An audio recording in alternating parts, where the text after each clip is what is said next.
సార్ని మాట్లాడాల్సింది. Thank you sir.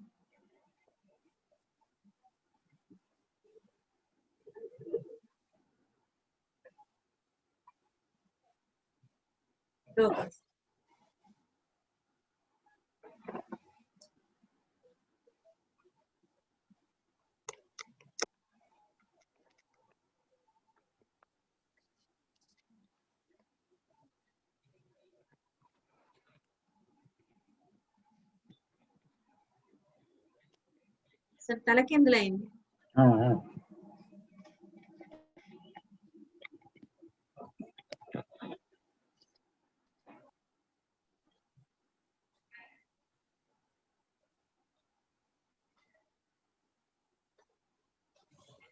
Correct గా ఉంది.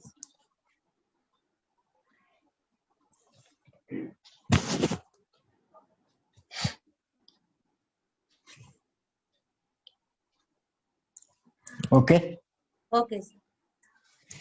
అందరికీ నమస్కారం. కార్యక్రమం ప్రారంభించే ముందు గురువు గారు పత్రి గారికి ఒక్కసారి మనం ధన్యవాదాలు చెప్పుకుంటూ కార్యక్రమం ప్రారంభిద్దాం. మనం గత 6-7 ఎపిసోడ్ల నుంచి ఒక టాపిక్ మీద చెప్పుకుంటున్నాం. ఏంటంటే ఆ టాపిక్ దేవుడికి దయ లేదా, దేవుడి దయ కలగాలి అంటే అన్నదే ఆ టాపిక్. ఈరోజు కూడా కొన్ని విషయాలు దాని మీద మనం చెప్పుకుందాం.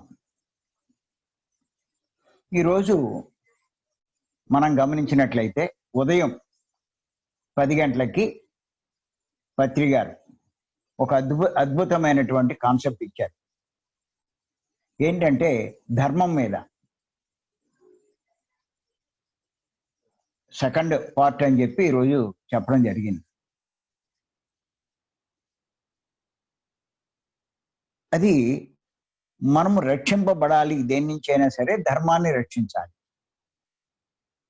మరి ధర్మం రక్షించాలి అంటే ధర్మం ఎలా తెలుస్తుంది అంటే, ఎవరైతే సత్యాన్ని ఆశ్రయిస్తారో వారికే ధర్మం తెలుస్తుంది అన్నారు. సత్యాన్ని ఆశ్రయించిన వాడికే ధర్మం తెలుస్తుంది. ధర్మం తెలిసిన వాడే పుణ్యం చేయగలుగుతాడు. పుణ్యం చేసిన వాడికే భోగాలు కలుగుతాయి. భోగాలు కలిగిన వాడికే ఆనందం లభిస్తుంది. అదే ఆయన చెప్పింది. మరి మనం సత్యాన్ని ఆశ్రయించకుండా అసత్యాన్ని ఆశ్రయిస్తే అధర్మంలోనే జీవిస్తాం. అధర్మంలోనే జీవిస్తే పాపాలు చేస్తాం. పాపాలే చేస్తే రోగాలు వస్తాయి. రోగాలు వస్తే దుఃఖం కలుగుతుంది అన్నాడు. అంచేత దుఃఖం కలగకూడదు అంటే ఇక్కడ చివరి ఎక్కడికి వచ్చింది అంటే సత్యాన్ని ఆశ్రయించాలి. సత్యాన్ని ఆశ్రయించాలి అంటే సత్యం అంటే ఏంటి? సత్యం అంటే ఆత్మ, అసత్యం అంటే విగ్రహం. ఆత్మను మనం ఆశ్రయిస్తే ఖచ్చితంగా ఆనందంగా జీవిస్తాం. అందుకే సత్యమే జయితే అన్నారు. అంచేత ఇంకా చెప్పారు, సత్యం వద ధర్మం చర. సత్యాన్ని పలకాలి, ధర్మాన్ని ఆచరించాలి. మరి సత్యాన్ని, ఆత్మను ఆశ్రయించే మార్గమే ఈ శ్వాస మీద ధ్యాస. ఎవరైనా సరే ధ్యానం చేస్తే సత్యంలో జీవిస్తాడు. సత్యంలో జీవిస్తే వాడు ధర్మంగా ఉంటాడు. ధర్మంగా ఉంటే పుణ్యాలే చేస్తాడు. ఎందుకంటే తెలుస్తుంది వాడికి ఏది ధర్మము ఏది అధర్మం. పుణ్యమే చేస్తే భోగం వస్తుంది, వాడు ఆనందంగా జీవిస్తాడు. అది పత్రి గారు మనకి చెప్పింది. మరి లోకమంతా అధర్మంలోనే జీవిస్తున్నారు. అసత్యాన్ని ఆశ్రయిస్తున్నారు. అంటే విగ్రహాన్ని, ఫోటోల్ని, వీటినే. అసత్యం అంటే వృక్షాలు అసత్యమే, జంతువులు అసత్యమే, పక్షులు అసత్యమే. ఇతర మానవులు మనం ఆశ్రయించిన అసత్యమే. ఆత్మ ఒక్కటే సత్యం. ఎవరైతే ఆత్మను ఆశ్రయిస్తారో వాడు సత్యాన్ని ఆశ్రయిస్తారు. చేత ఆత్మను తప్ప ఇంక దేన్ని ఆశ్రయించుకోరు. అన్నిటిని ఆశ్రయిస్తున్నారు, సత్యమే ఆశ్రయించారు. అంచేతే ప్రతి ఒక్కడు అసత్యాన్ని ఆశ్రయించడం వల్లే అధర్మంగా జీవిస్తున్నారు. అధర్మంగా జీవిస్తూ పాపాలు చేస్తున్నారు. చేసి రోగాలు వస్తే ఆ దుఃఖం భరించలేక ఏమంటారంటే, ఆ నరకం భరించలేక దేవుడి మీద పెట్టేస్తున్నారు. దేవుడికి దయ లేదా అంటూ. మరి పత్రి గారు చెప్పిన దాన్ని బట్టి దేవుడు దయ కలగాలి అంటే మనం సత్యాన్ని ఆశ్రయించాలి. అంటే కష్టం రాకూడదు. కష్టం రాకూడదు అంటే పాపాలు చేయకూడదు. పాపాలు చేయకూడదు అంటే ధర్మం తెలుసుకోవాలి. ధర్మం తెలుసుకోవాలంటే సత్యాన్ని ఆశ్రయించాలి అంటే ధ్యానం చేయాలి. అది అందులో సార్ చెప్పినటువంటి సందేశం యొక్క సారం ఈ రోజంతా. ఇది అర్థం చేసుకుంటే ధ్యానం ఎందుకు చేయాలని అర్థం అవుతుంది. ఏమీ చేయకుండా దేవుడికి దయలేదా అంటే ఏం చేస్తాడు? ఆ జీవుల్ని హింసిస్తూ నువ్వు హింస అనుభవిస్తూ దేవుడు దయలేదా అంటే నేను ఎవడు హింసించమన్నాడు? ఎవడు చంపమన్నాడు? వాటి మాంసం ఎవడు తినమన్నాడు? వద్దని చెప్తున్నా కూడా తింటున్నారే. మాంసం తినకపోతే ఎలా పని చేస్తామంటారు? ఎలా బతుకుతామంటారు? అది ఒక జీవితమేనా అంటారు. ఎవడైనా పలావ్ తింటాడు కానీ పప్పు కూడా తింటారా అంటాడు.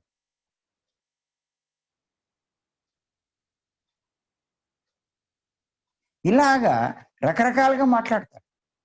తోటకూరలా ప్రాణం లేదా అంటారు. మొక్కల్లో ప్రాణం లేదా అంటారు. ఇలా ఎన్నో చెప్తారు. ఏది ఏమైనా పత్రి గారు చెప్పేది సత్యాలే. అవి ఆచరించకుండా దేవుడు దయలేదా అంటే దేవుడికి ఎందుకు దయలేదు? దయలేంది మనకి, దేవుడికి కాదు. మనము దయ చూపిస్తే సాటి జీవుల మీద దేవుడు మన మీద దయ చూపిస్తాడు. మన కింది వాటి మీద మనం దయ చూపించినప్పుడు మన పైవాడు ఎలా దయ చూపిస్తాడు?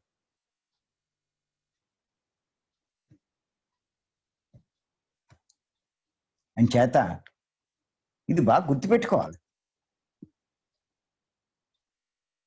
బాగా ఆలోచించాలి. ఆషామాషి కాదు. ఇప్పుడు పత్రి గారు చెప్పేవి, మనం చెప్పేవి అన్నీ కూడా ఊరికేదో తేలిగ్గా తీసేసేవి కాదు. వాటిని అర్థం చేసుకుని ఆచరణలో పెట్టే ప్రయత్నం చేయాలి.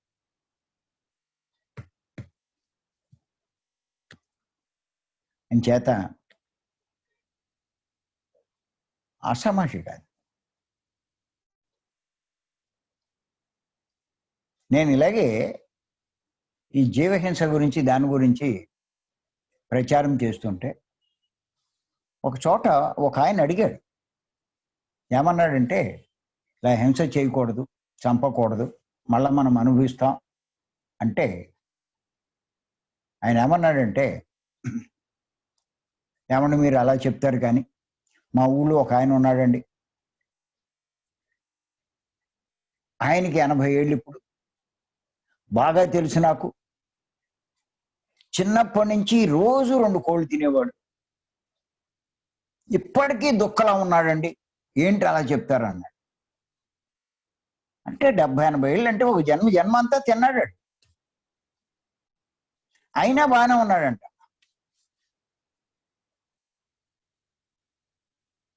మరి ఏంటి అంటే దానికి కారణం ఉంది.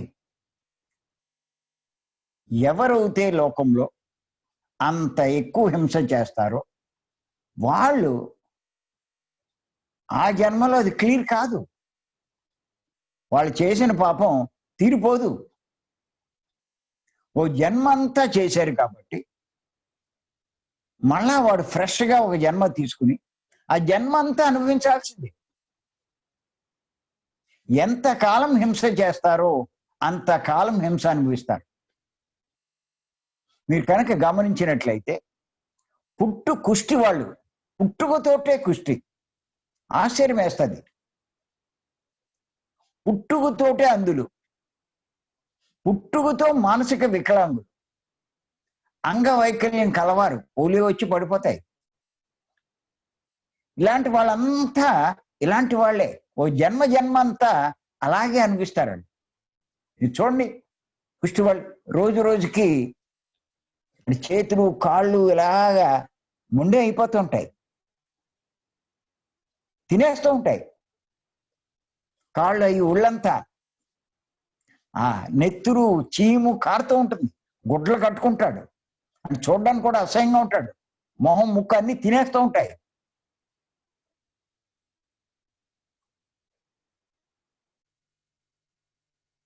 చాలా భయంకరంగా ఉంటారు. వాళ్ళు అందరిలోకి రానివ్వరు, ఊరు బయట ఉంటారు. వాళ్ళు ఎంత బాధపడతారో జన్మంతా. ఏంటి నేనేం చేశాను పాపం, నాకెందుకు ఇంత ఘోరమైంది నరకం? అంతా బాగున్నారే, నా బస్తే ఇలా ఎందుకు వచ్చింది? పోలే చిన్నప్పుడు ఏదో పాపాలు చేశాడు, పెద్ద అయ్యాక వచ్చింది అనుకోవచ్చు. పుట్టుకతోటే ఉంది అంటే ఇంతకు ముందు జన్మలో ఎంతో పాపం చేశాడు. పత్రిక పొద్దున కూడా చెప్పారు, నువ్వు పాపం చేసి అది తెలుసుకుని దానికి ఒప్పుకొని క్షమాపణ చెప్పుకొని ఆ పాపం మళ్ళా చేయకుండా ఉంటే అది నేను ఇంకా బాధించదా. నువ్వు చేసిన పాపం నువ్వు అంగీకరించకపోతే, నువ్వు గ్రహించకపోతే, తెలుసుకోకపోతే, నీ ప్రవర్తన మార్చుకోకపోతే, తప్పు సరి చేసుకోకపోతే అది మళ్ళా వస్తూ ఉంటుంది.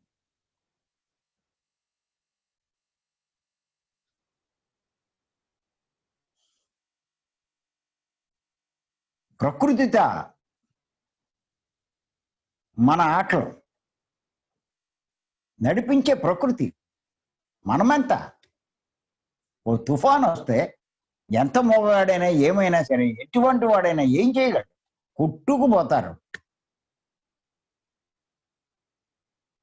భూకంపం వస్తే ఊడిపోతారు.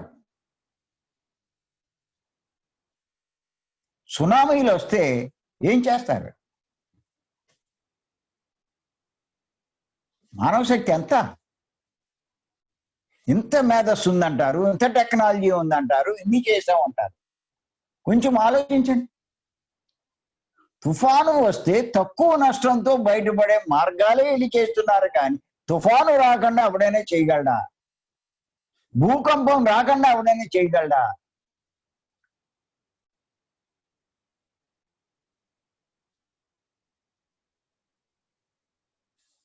ఎవరు చేయలేరే.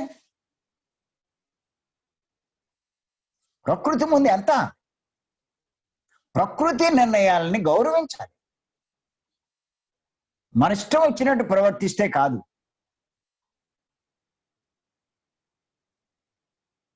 ప్రకృతిలో అన్ని జీవులు, అన్ని ప్రాణులు, అన్ని ప్రకృతిలో భాగాలే. అన్ని ప్రకృతి నుంచి ఉద్భవించినవే.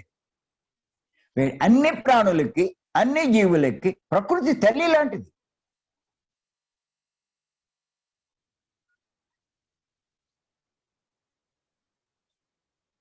తల్లి తన బిడ్డల్ని ఎంత ప్రాణంగా చూసుకుంటుందో,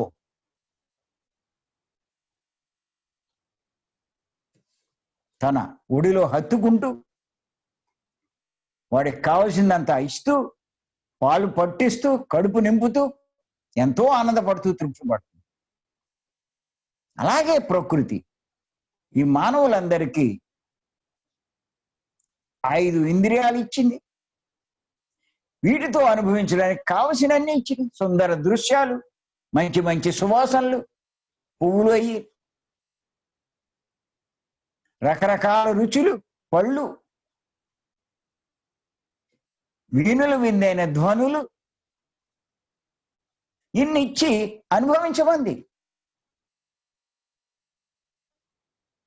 తల్లివి బిడ్డకి పాలిస్తూ ఎంత సంతోషిస్తుందో, ఎంత సంబరపడుతుందో, ప్రకృతి కూడా అంత సంతోషిస్తుంది మనం అవన్నీ అనుభవిస్తూ ఉంటాయి.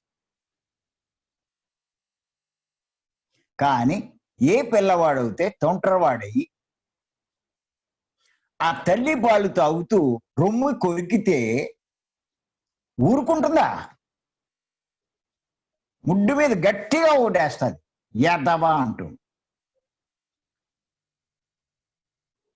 అమ్మోయ్ బాబోయ్ కేరకేరమంటాడు.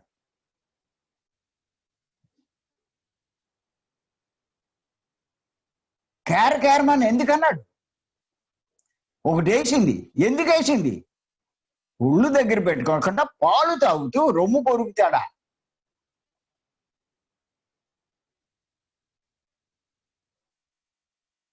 ఆ తల్లిలో భాగమైనటువంటి ఆ రొమ్మును కొరికాడు, దెబ్బ తిన్నాడు. అలాగే ఆ ప్రకృతిలో భాగమైన ఆ జీవుల్ని వీళ్ళు హింసిస్తున్నారు, వీళ్ళు హింసింపబడుతున్నారు.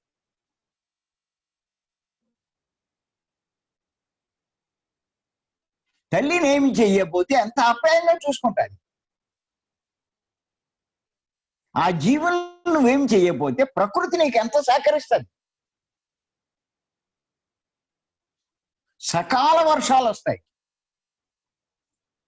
ఏ వైపరీత్యము జరగదు. సకాల ఎండలు,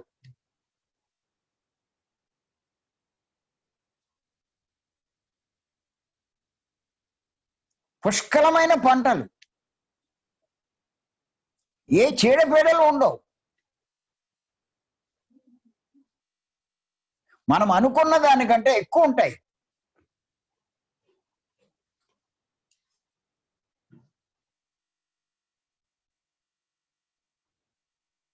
ఆ పంటల్ని చూసి వాటిని చూసి ఆశ్చర్యపోతాను, ఇంతంత సైజా అని.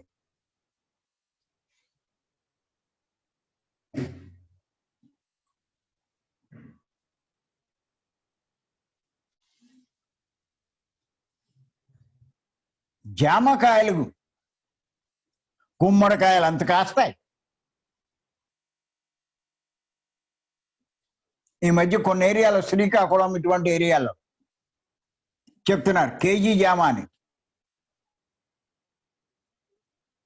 ఆ జామకాయ చూస్తే అంతంత ఉంటుంది, ఆశ్చర్యం వేస్తుంది, ఇంత జామకాయ ఉందా అని.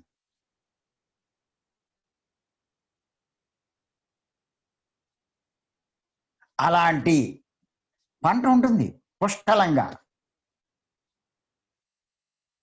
ప్రకృతి సంబరపడి అడగకుండా అన్ని ఇస్తుంది. తల్లి బిడ్డకి అడగకుండా ఎలా ఇస్తుందో మనందరికీ తల్లైన ప్రకృతి మనందరికీ ఇస్తుంది. అటువంటి ప్రకృతిని మనం హింసిస్తే ప్రకృతిలో భాగం ఇయ్యి. అన్ని పంచభూతాలతో తయారైంది, ఇది అర్థం కావట్లా. ఆ వేరు నేను వేరే అనుకుంటాడు.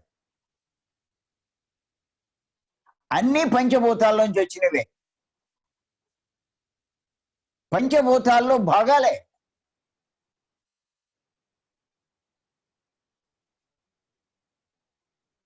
అవి నేను ఒకటే.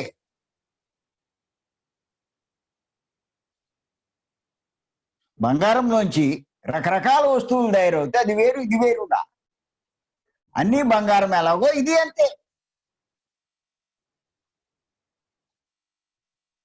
ఇది అర్థం చేసుకుంటే అన్నిటినీ ప్రేమిస్తారు. ఇది అర్థం కాకపోతే తన స్వార్థం కోసం, తన ఆనందం కోసం వాటిని హింసిస్తారు. హింసించిన వాడు హింస పడతాడు. ఎలాంటి హింస చేస్తే అలాంటి హింస అనిపిస్తాడు. ఎంతకాలం హింస చేస్తే అంతకాలం అనిపిస్తాడు. ఎక్కువ పాపం చేస్తే ఎక్కువ నరకము, తక్కువ పాపం చేస్తే తక్కువ నరకము. అందుకే పత్రి గారు అంటారు, పెద్ద పెద్ద పాపాలకు పెద్ద పెద్ద రోగాలు, చిన్న చిన్న పాపాలకు చిన్న చిన్న రోగాలు, రకరకాల పాపాలకు రకరకాల రోగాలు అంటారు. దాంట్లో ఎంత అర్థం ఉంది.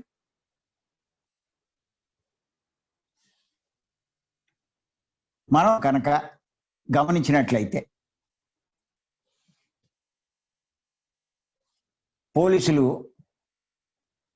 పోలీస్ డిపార్ట్మెంట్లో నేరస్తులను ఏం చేస్తారంటే వాళ్ళ చేతులు వెనక్కి విడిచిపెట్టి కడతారు, బలంగా కడతారు. అలా ఇరిచి కట్టినప్పుడు వాళ్ళకి నొప్పి పుడుతుంది. నొప్పి పుట్టినా కూడా అసలు ఈ పోలీసులు పట్టించుకోరు. నొప్పి పుట్టకపోతే అటు గింజుకుంటాడు, అటు ఇటు పారిపోదామని చూస్తాడు. నొప్పి పుడతానే ఒళ్ళు దగ్గరెట్టుకుంటాడు.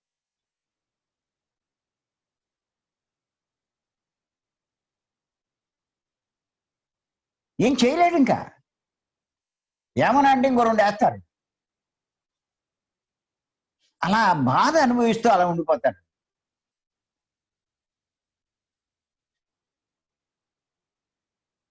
చూడండి, ఎడ్లు ఎంత అలా బలిసిపోయి ఉంటాయి, మానవుడి కంటే ఎంత బలంగా ఉంటాయి. ఆ ఎడ్లు లొంగ తీయడానికి వాళ్ళు ఏం చేస్తారంటే వాటి ముక్కుకి తాడేస్తారు. వాడు చిన్నప్పుడే ఆ ఎడ్లుగా ఉన్నటువంటి ఆంబోతులకి బుట్ట కొడతారు, ముక్కు తాడేస్తారు, కోసేస్తారు. బెజ్జం ముగ్గు అడ్డాపోస అన్నట్టుగా ముక్కులో ఇలాగ వేసినట్టు వాటికి కూడా వేస్తారు. దానికి తాడో ఈ రింగో ఏదో కడతారు. దాని నుంచి తాడు కట్టి వీళ్ళు పట్టుకుంటారు. ఆ తాడే కనుక ముక్కు కేయకుండా మెడకేస్తే చచ్చినా అది లొంగదు. 6 కాదు 10 మంది పట్టుకున్నా దాన్ని లొంగ తీయలేరు. 10 మంది అక్కల ముక్కు తాడేస్తే ఓ చిన్న కుర్రోళ్ళు వెళ్ళి దాన్ని పట్టుకుంటే అది లొంగిపోద్ది. ఇంకేతంటే చాలా సున్నితమైన భాగం, విపరీతమైన నొప్పి ఉంటుంది దానికి. ఆయన చేత ఏం మాట్లాడదు, గట్టిగా మాట్లాడితే వీళ్ళు లాగుతాడు. ఆ ముక్కు తాడుతోటే బండి నడుపుతారు. తాడు ఇట్లా లాగితే అటు వెళ్తుంది, ఇట్లా లాగితే ఇటు వెళ్తుంది. ఆ లాగిన వైపు వెళ్ళకపోతే ఇంకా గట్టిగా లాగుతాడు.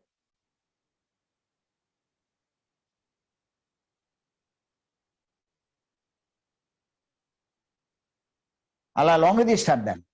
ఈ పోలీసు వాళ్ళు కూడా అంతే, ఇలా ఎరగొట్టేసి చేతులు నేరస్తుల్ని. మీరు చూడండి, అంత చేతులు ఎరగొట్టేసి వెనక పెట్టి కట్టేసి తీసుకెళ్తారే, ఇంకా కర్రలు కూడా పెడతారు అటు నుంచి ఇటు. మీరు కనుక గమనిస్తే అలాంటి హింసే మానవులు కూడా చేస్తున్నారు జంతువుల పట్ల. మీరు సంతల్లో చూస్తే కనుక వీళ్ళు కోళ్ళు కొంటారు.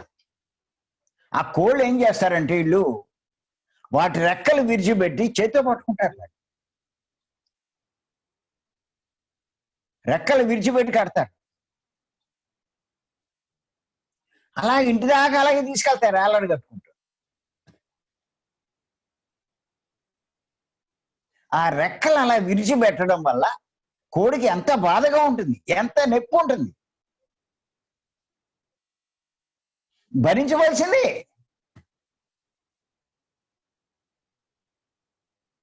ఓ జన్మంతా అలా వారం వారం వెళ్ళి ఆ కోడిని అలా హింసిస్తాడు. మరు జన్మలో ఇలాగే ఏదో కర్మ అనుభవిస్తాడు. అక్కడ చేయడం ఎందుకు, ఇక్కడ అనుభవించడం ఎందుకు? ఆ పని చెయ్యకపోతే ఆ శిక్ష పడదుగా. ఏది చేశాడో అదే అనుభవిస్తాడు.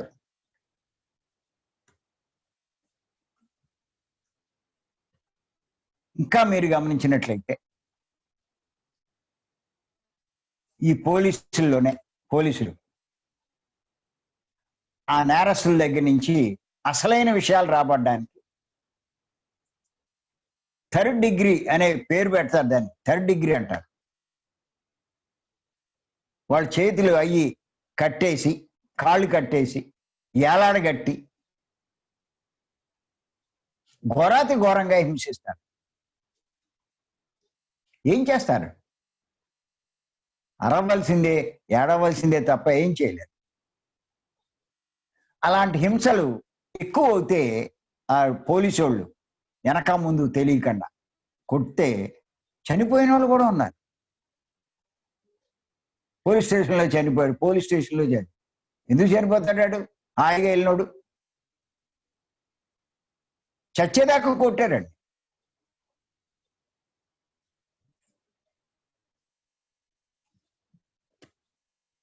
అలాగే మనం గమనించినట్లయితే ఈ రాజకీయంగా కూడా రాజకీయ పార్టీ అధికారంలోకి వచ్చినప్పుడు అధికారం వాళ్ళ చేతిలో ఉంది, డిపార్ట్మెంట్ అంతా వాళ్ళ చేతిలో ఉంటాడు. ఎవరి మీద కక్ష కడతారో, ఎవరి మీద కోపం ఉంటుందో వాళ్ళని అనేక రకాలుగా హింస పెడతారు. తప్పుడు కేసులు పెట్టి, ఈ కేసులు పెట్టి లోపల పడాయించి వాళ్ళ చేత నానా రకాల హింస పెడతారు. అలాగే నక్సలైట్లు కానీ, గూండాలు కానీ, లేకపోతే రౌడీ గ్యాంగులు కానీ డబ్బు కోసం, ఆస్తుల కోసం ఎంతో మంది అమాయకుల్ని ఘోరంగా హింసిస్తున్నారు. లోపల పట్టుకుపోతారు. ఎవడు చూస్తాడండి? 10 నలుగురు కలిసి వాళ్ళని తీసుకుపోతే బలంగా ఉన్నవాళ్ళు వాడు ఏం చేయగలడు? నరకం చూపిస్తారు. అవి అవన్నీ మనకి సినిమాలో కూడా చూపిస్తారు. బయట నిజ జీవితంలో జరిగేవి సినిమాలో చూపిస్తూ ఉంటారు. అంతేకాదు వ్యభిచార గృహాల్లో ఈ అమ్మాయిలు కొనుక్కొస్తారు. మళ్ళా ఆ బ్రోకర్లు వేరు, అమ్మే బ్రోకర్లు వాళ్ళు వేరు ఉంటారు. అమ్మాయి మీకు ఉద్యోగం ఇప్పిస్తాను మాయ మాటలు చెప్తారు. కొన్నాళ్ళు వాళ్ళతో బాగానే ఉంటారు, నమ్మకం కలిగిస్తారు. నిజంగానే ఏదో చేస్తాడు, నీకు మంచి ఉద్యోగం వస్తుందంటాడు, ఇంత జీతం అంటాడు. ఇంట్లో కూడా చెప్పకుండా వెళ్ళిపోద్ది. తీసుకెళ్ళి బొంబాయిలోనో ఢిల్లీలోనో అమ్మేస్తారు. ఆ డబ్బు 25,000, 10,000, 50,000 ఇచ్చి కొనుక్కుంటారు. ఆ వయసుని బట్టి వాళ్ళ యొక్క పరిస్థితిని బట్టి. సంతలో కొన్న పశువుని మనం వదిలేస్తామా? ఉన్నంటే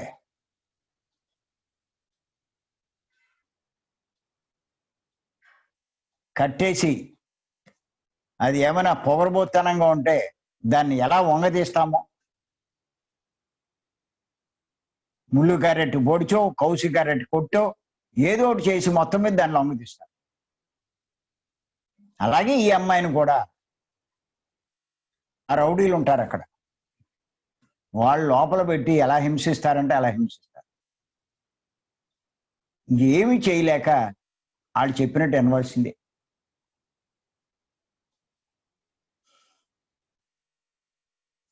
అలాగే ఆ కోళ్ళు కానీ, ఆ ఎడ్లు కానీ, ఆ గేదెలు కానీ ఈ బాధ తట్టుకోలేక తప్పించుకుని పారిపోతే ఏం జరుగుతుంది అంటే ఆ చుట్టుపక్కల ఉన్న వాళ్ళు కూడా మొత్తం మీద సాయం చేసి దాన్ని పట్టి మళ్ళీ వాళ్ళకి అప్పచెప్తారు. అలాగే ఈ అమ్మాయి ఏమైనా పొరపాటున ఈ హింస భరించలేక పారిపోతే ఆ పక్కన ఉన్న కంపెనీలలో ఆ రౌడీలు దాన్ని పట్టుకుని తీసుకెళ్ళి వాళ్ళకి అప్పచెప్తారు. ఏం తప్పించుకుంటుంది బయటకు వచ్చినా కూడా? అక్కడ ఆ రాక్షసులే, ఇక్కడ రాక్షసులు.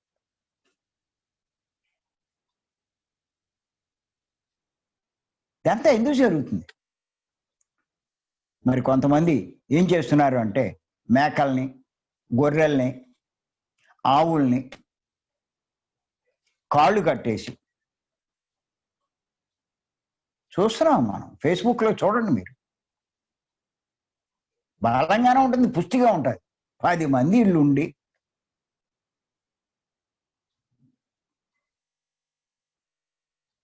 ఆ తాడు కట్టేసి 2 పక్కలా పట్టుకుని ముందు ఎదర కాళ్ళు కట్టేసి తర్వాత వెనకాల కాళ్ళు కట్టేసి లాగి పడేస్తారు, కింద పడిపోద్ది. ఈ కాళ్ళను బట్టే కదా అది గంతులేస్తుందని చెప్పి కాళ్ళు నరికేస్తారు. ఏం చేయగలదు ఇంకా?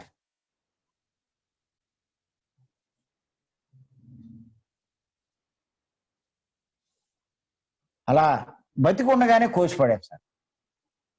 చర్మం తీస్తుంటే ఎక్కడ చూడగలం మనం? ఎంత ఘోరం అంటే అంత ఘోరం.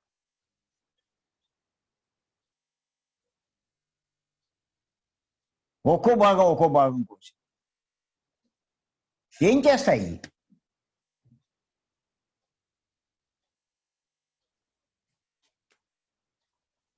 నేను కొన్ని ఆ ఫేస్బుక్లో అట్లా వచ్చినాయి, కొన్ని సేవ్ చేసి ఉంచాను కూడా. కాళ్ళేమో నరికేసి పక్కన ఉన్నాయి, అదేమో అలా ఉండిపోయింది. వీడు కోసేస్తున్నాడు పైనుంచి. చచ్చిందంటే చావలా. మన కళ్ళు తిరుగుతాయి.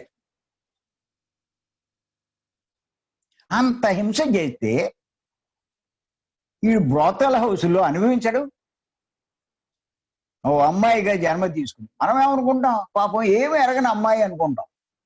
అలా జరిగిపోయిందండి. అంత హింస చేసి వచ్చింది ఆ జన్మలో పురుషుడిగా. ఇప్పుడు అనుభవిస్తుంది. అందుకే అంటారు పత్రిక, చేసుకున్న వాడికి చేసుకున్నంత మహాదేవ. ఆడే ఈ జన్మలో ఇలా ఎత్తి ఇంత నరకం అనిపిస్తాడు.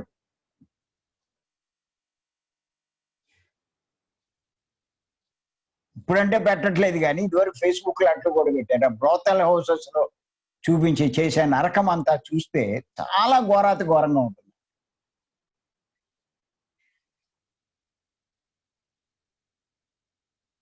మరి అనుభవించే వాళ్ళు వాళ్ళే ఎలాగే అనిపిస్తారు? వాళ్ళు పడతారు పాటలు. ఎవడు చేసింది ఆడు అనిపించాల్సింది.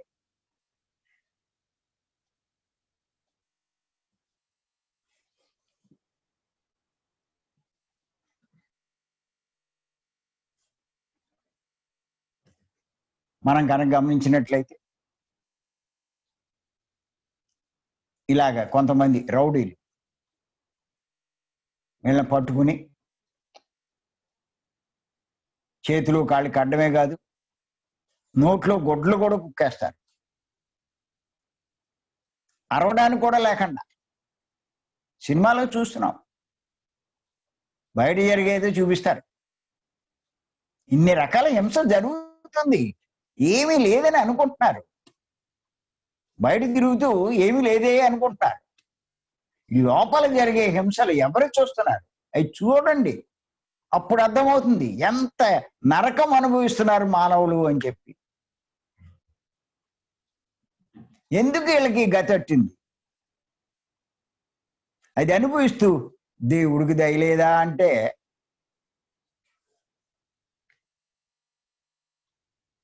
వీళ్ళు చేసే పని ఏంటి? వీళ్ళనే మాటలేంటి?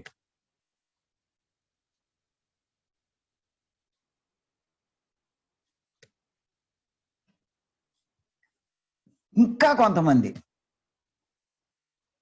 ఇనప ఊసలు కాల్చి కళ్ళలో పొడిచేవాళ్ళు, వాతలు పెట్టేవాళ్ళు,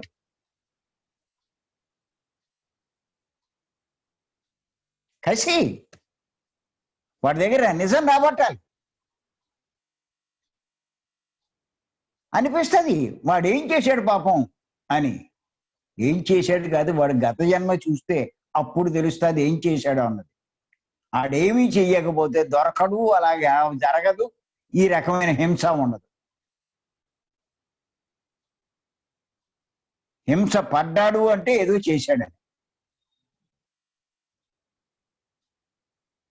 రామదాసుని అంతలా హింస ఎందుకు జరిగింది అంటే కట్టాడు చిలకని. ఇది అంతే. ఇంకా అలా కట్టేసి బాధ పెడితే ఏం చేయగలరు? వాళ్ళ బాధను కూడా వ్యక్తం చేయలేదు. కొంతమంది బాధ కలిగితే బాధ నోటి ద్వారా బయటకు వ్యక్తం చేస్తే, ఏడుస్తే కొంత ఊరట పొందుతారు. నోట్లో గుడ్డ కొట్టేసి అరవడానికి ఏడవడానికి కూడా వీలు లేకుండా చేస్తే ఏం చేయగలరు? ఆ బాధను బయటికి కూడా రానివ్వరు.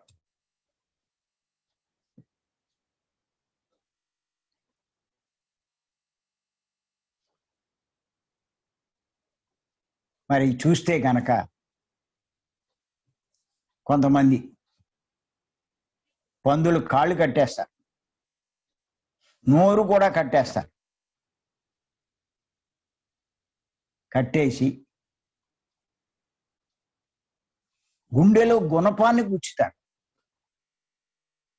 అది గుండెలో దిగకపోతే మళ్ళా బయటికి లాగి మళ్ళా ఇంకోసారి పొడుస్తారు. అది చచ్చేదాకా పొడుస్తారు. అది ఇంకా చూడండి, అది కేకలు పెడదామంటే కేకలు కూడా పెట్టనవద్దు.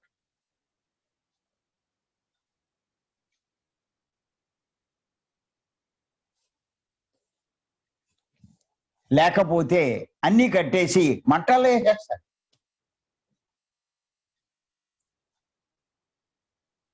అవి అరవాలన్నా అరవలేవు.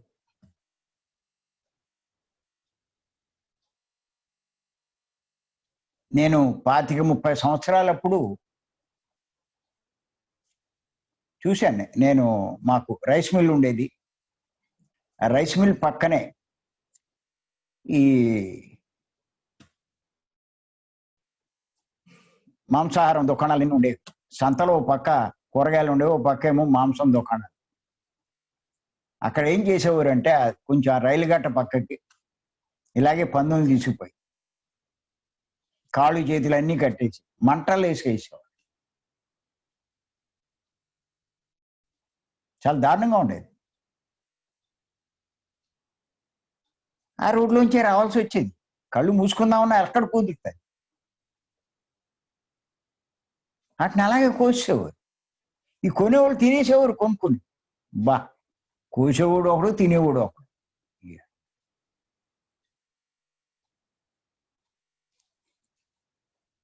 ఏది చేస్తారు అదే అనుభవిస్తారు. ఇప్పుడు బలం ఉందని, అధికారం ఉందని, నలుగురు ఉన్నామని, ఆడేం చేయలేడని బాధిస్తే వీడు ఇంకో జన్మలో ఏదో రూపంలో అనుభవించవలసిందే.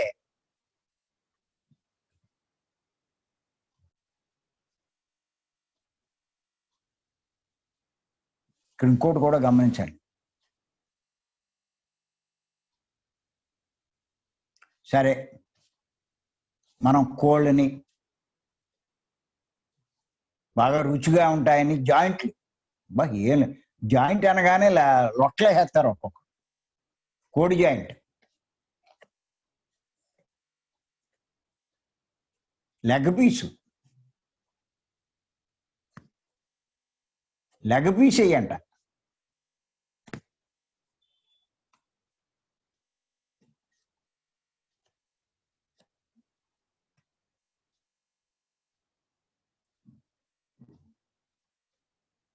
వేస్తే ఏమవుతుంది?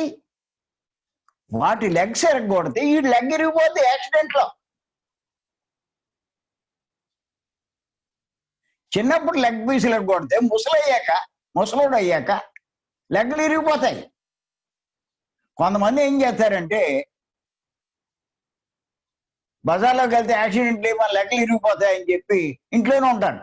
పిచ్చేదమా. కర్మ అనుభవించాలి అంటే ఇంట్లో కూర్చున్నా, బయటికి వెళ్ళకుండా, ఏ యాక్సిడెంట్ అవ్వకుండా బాత్రూమ్ లో పడిపోయి కాళ్ళు ఎరగొట్టుకుంటారు. అలాంటి వాళ్ళు ఎంతో మంది ఉన్నారు. కర్మ తప్పించుకోలేరు, అనుభవించి తీరవలసిందే. అనుభవించకూడదు అంటే చెయ్యకూడదంతే. చేశాడా అనుభవించాలి.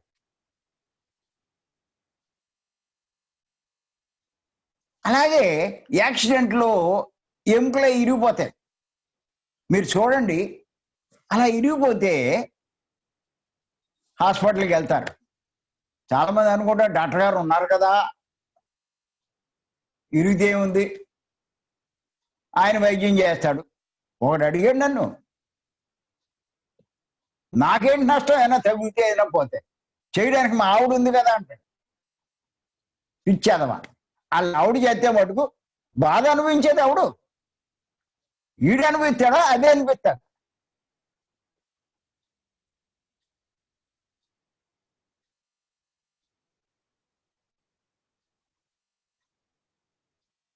గొప్పగా చెప్పావు నాయన, నీ పెళ్ళం ఉంది కదా, అది చూసుకుంటుందని చెప్పి నువ్వు అవి తిని బాధ ఎవడో అనిపిస్తాడు. ఏం చేస్తారు? మల్టిపుల్ ఫ్రాక్చర్ యాక్సిడెంట్లో రాడ్లు వేసి కట్లు కడతారు. 2 కాళ్ళు, కాలు మీద వెళ్ళిపోయింది, 2 కాళ్ళ నుంచి 3 నెలలు 4 నెలలు పడుకో అంటారు. అప్పుడు చూడండి ఆడి నరకం ఎలా ఉంటుందో.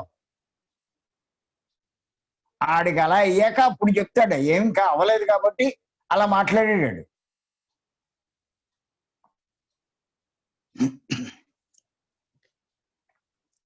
అక్కడ చెప్పాలి ఆ మాటలు. 4 నెలలు అలా పడుకుంటే ఎంత నరకమో.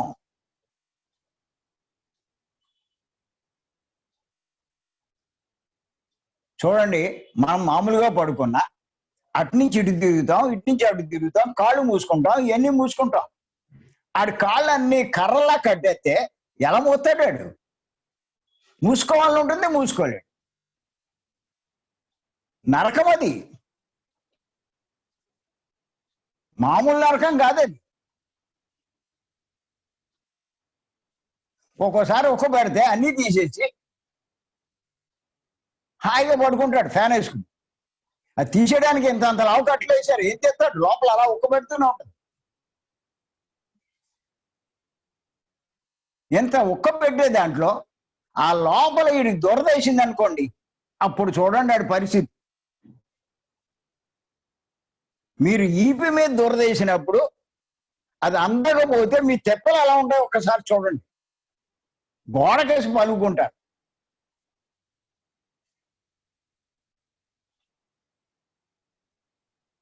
అంత కట్టేసాక లోపల దురదేస్తే ఏం చేస్తాడు వీడు? ఆ పైన గోగుతాడు. పైన గోగితే వీడు దురద ఎక్కడ పోద్ది అనుకుంటాడు, ఎంత నరకమో అని. అమ్మోయ్ బాబోయ్,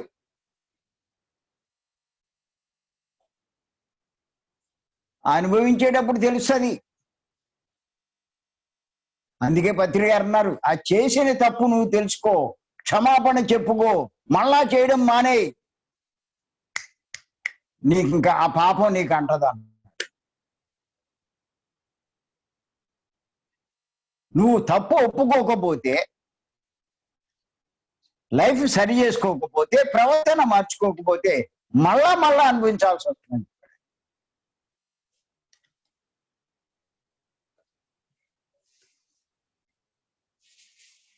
సరే, ఈ పిచ్చేదవా శుభ్రంగా అట్లా తిని ఇప్పుడు ఎరగొట్టుకుని కూర్చున్నాడు. డాక్టర్ గారు 3 నెలలు పోయాక రమ్మన్నాడు. పోలే, ఇంకా మంచిదని 10 రోజులు ఎక్స్ట్రా ఉండి ఉన్నాడు. వెళ్ళాడు. హాస్పిటల్కి వెళ్తే డాక్టర్ గారు ఏం చేశారంటే ఆ కట్లే కోసారు. కోసేసి ఓపెన్ చేశారు. పైకి అంతా బాగానే కనబడుతుంది. నువ్వు సరే నడు నాయన అని చెప్పి అటోడు ఇటోడు పట్టుకుని నడిపించారు. 4 అడుగులు వేసాడు. ఆ కట్టెని ఆ ఎముకలు మళ్ళీ ఇరిగిపోయింది. ఇంకా చూడండి ఆడి పని. ఆడు తగ్గిపోయింది అనుకున్నాడు, మళ్ళీ ఇరిగిపోయింది. అప్పుడు డాక్టర్ గారు సరిగ్గా కట్ చేయలేదు. ఈ డాక్టర్ గారు లాభం లేదు, ఇంకా పెద్ద డాక్టర్ దగ్గరికి వెళ్ళాలి. ఇంకేనో చెప్తాడు. డబ్బులు దొబ్బేశాడు, వైద్యం సరిగ్గా చేయలేదు. ఇక్కడ డాక్టర్ వైద్యం చేయకపోవడం, కట్లు ఇవన్నీ కాదు. అక్కడ వీడు అనుభవించవలసిన కర్మ ఇంకా తీరలేదు. అప్పుడే కట్టేయించుకున్నాడు, ఇంకోటికి తగ్గిపోయింది, బాగా నడిచేస్తున్నాడు. ఈడికి మళ్ళా ఇరిగిపోయింది. మళ్ళా ఇంకో 4 నెలలు అన్నారు.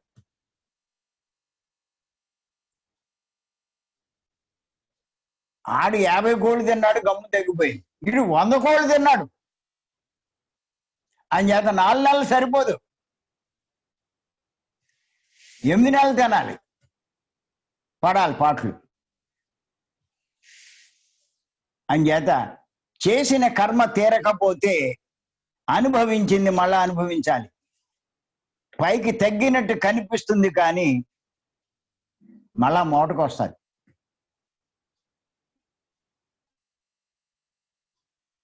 ఇవన్నీ మనం తెలుసుకోవాలి.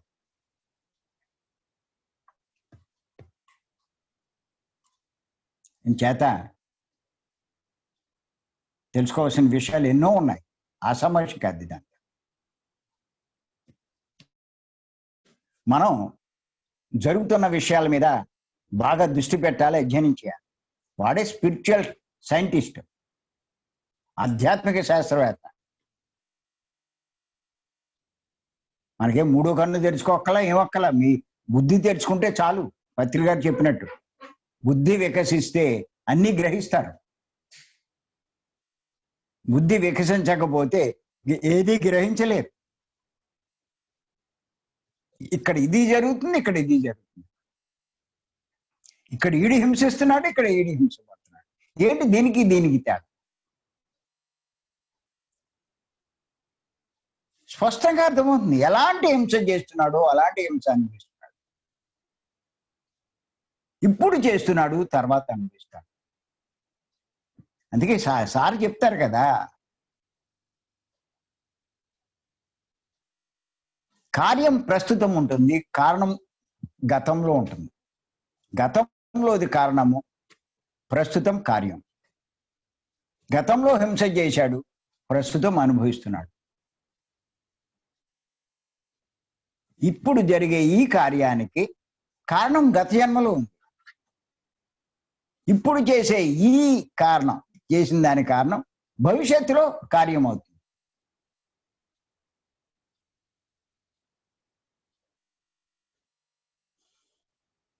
కార్యకారణ సంబంధం. చేతి తెలుసుకోండి, హింస చేయకండి, ధ్యానం చేయండి, బుద్ధి వికసింపజేసుకోండి, అన్నీ గ్రహిస్తారు, జీవితాన్ని సరి చేసుకుంటారు, ఆనందంగా జీవిస్తారు. అంచేత ఈ అవకాశం ఇచ్చింది మీ అందరికీ. ఇంకా కొన్ని విషయాలు ఉన్నాయి చెప్పుకోవాలి. ఈ నెల ఈ టాపిక్తో అయిపోతుంది అనుకున్నాను కానీ అవ్వలేదు, ఇంకా మరి కొన్ని ఉన్నాయి. నెక్స్ట్ చెప్పుకుందాం. సరే, అందరికీ నమస్కారం. పిఎంసి వారికి, పత్రి గారికి కూడా మనం ఒక్కసారి ధన్యవాదాలు చెప్పుకుంటూ కార్యక్రమం పోదాం. Thank you, thank you, thank you.